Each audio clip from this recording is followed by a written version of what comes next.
Breaking news. Sudan's oil pipeline shutdown threatens South Sudan's economy amid RSF attacks. May 12, 2025.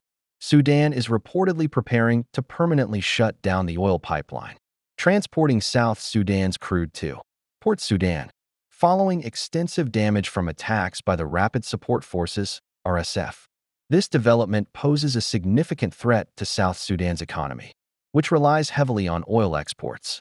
The pipeline, crucial for transporting South Sudan's waxy dar blend crude, has been non-operational since February due to blockages and ruptures caused by insufficient diesel supplies needed to heat the oil. The RSF's control over key pumping stations and their alleged attacks have exacerbated the situation, leading to significant economic losses for both nations.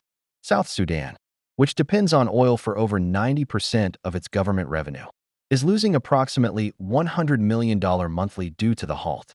The Sudanese government has declared force majeure on the pipeline, citing its inability to fulfill contractual obligations.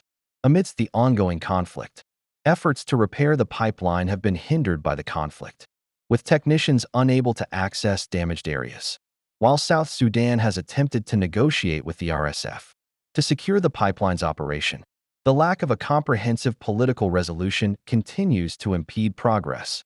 The potential permanent shutdown of the pipeline could lead to severe economic and political instability in South Sudan, including currency devaluation, inflation, and unrest.